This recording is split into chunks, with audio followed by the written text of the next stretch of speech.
নমস্কার বন্ধুরা, আমি তরুলতা। আমার আরেকটি নতুন ভিডিওতে সবাইকে স্বাগতম। কেমন আছেন আপনারা সবাই? আশা করব সবাই খুব ভালো আছেন, আর আমিও খুব ভালো আছি।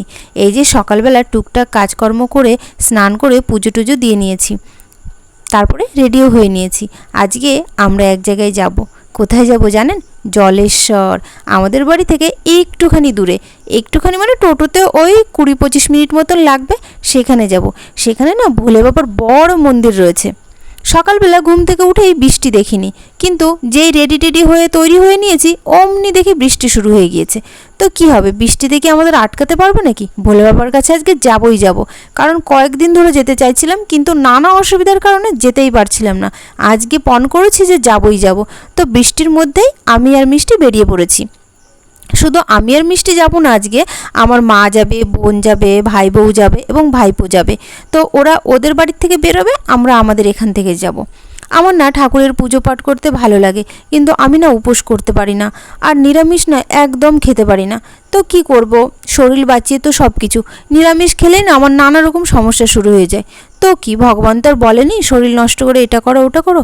ভগবান বলেছে সৎ পথে থাকো আর নিজের শরীর বাঁচিয়ে সব কিছু করো, তাই কিনা বলুন? তো যাই হোক, আমি এই যে বাড়ি থেকে বেরিয়েও পড়েছিলাম, আর ছাতা মাথায় দিয়ে হাঁটতে হাঁটতে স্টেশন না মানে যেখান থেকে আমি টোটোতে উঠবো সেখানে যাচ্ছিলাম। তো এই যে টোটো স্ট্যান্ডে দাঁড়িয়েও আছি, বৃষ্টি কিন্তু ঝরঝর করে পড়েই যাচ্ছে। তো আমি আর মিষ্টি দাঁড়িয়ে দাঁড়িয়ে টোটোর জন্য ওয়েট করছিলাম। তখনই আমার বোন ফোন করে বললো কি, তোরা কোনো টোটোতে উঠিস না, আমরা এদিক থেকে একটা ফাঁকা টোটো পেয়েছি, ওই টোটোতেই একবারে চলে যাব। তো সেই জন্য আমরা কোনো টোটো না দেখেই আমরা ওই টোটোটার জন্যই ওয়েট করছিলাম। তারপরে রাস্তার দিকে তাকাতে তাকাতে মানে কি বলবো, অনেকটা সময় লেগে গেছিলো ওদের আসতে। আর এদিকে যেহেতু বৃষ্টি পড়ছিল বলে না একদমই ভালো লাগছিল না। তারপরে ফাইনালি এই যে চলে এসেছে। তো আমরা এখন টোটোতে উঠে পড়বো। টোটোতে উঠে আমরা চলে যাব জলেশ্বর। আর এক টোটোতেই চলে যাব, বারবার করে টোটো চেঞ্জ করতে হবে না। টোটো চেঞ্জ করতে গেলে না প্রচুর ঝামেলা, আর বৃষ্টি বর্ষার মধ্যে তো আরোই অসুবিধা। তার মধ্যে পরেছি শাড়ি তো খুব বেশি একটা পরা হয় না, তবে অনুষ্ঠান পারপাসে পরি। শাড়ি পরতে আমার ভালো লাগে, কিন্তু শাড়ি পরতে তো একটু চলতে ফিরতে অসুবিধা হয়, তো সেই জন্য সবসময় সচরাচর পরা হয়ে ওঠে না। তো এই যে আমরা টোটোতে বসে পড়েছি, টোটোতে বসে সবাই মনের আনন্দে যাচ্ছিলাম। আর না সবাই মিলে একসঙ্গে কোথাও যেতে না ভীষণ ভালো লাগে। আমার তো ভীষণই ভালো লাগে। আমার একা একা না কোথাও যেতে ইচ্ছে করে না, যে একা একা যাবো সেটা আমার ভালো লাগে না, সবাই মিলে যেতে ইচ্ছে করে। আর এই যে এই জলেশ্বর যাওয়ার পথে না এই জায়গাটা আসলে না আমার জন্মস্থানের কথা খুব মনে পড়ে, কারণ আমার ছোটোবেলাটা যেখানে কেটেছে সেই জায়গাটা না এরকম ধুধু মাঠ, ধানের ক্ষেত, পাট ক্ষেত, মানে কি বলবো, ওই জায়গাটার কথা আমার খুব মনে পড়ে এই জায়গাটায় আসলেই। তো কি আর করা যাবে, সব সময় তো আর এক জায়গায় জীবন কাটে না, তাই না? মেয়েদের জীবন তো আরোই না, এক জায়গায় বড় হওয়া আর এক জায়গায় জীবন কাটানো। তো যাই হোক, এই করতে করতে গল্প করতে করতে আমরা চলে যাচ্ছিলাম ভোলা মহেশ্বরের বাড়ির উদ্দেশ্যে। বাড়ির কথা মনে পড়লেই না আমার ঠাম্মির কথা মনে পড়ে। আমার ঠাম্মি না অনেক গল্প বলতো, আমরা যখন ছোটো ছিলাম আমাদের অনেক গল্প শোনাতো। তো ভোলে বাবারও না অনেক গল্প শোনাতো। তো আমার ঠাম্মার কাছ থেকে যে কিছু শুনেছি তার একটু কিছু আমি না আজকে আপনাদেরকেও শোনাবো।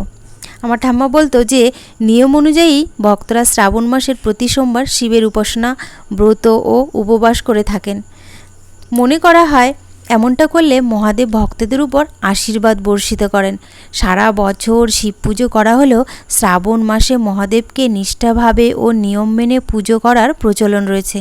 শিবের উপাসনা করার শ্রেষ্ঠ সময় হলো প্রদোষকাল।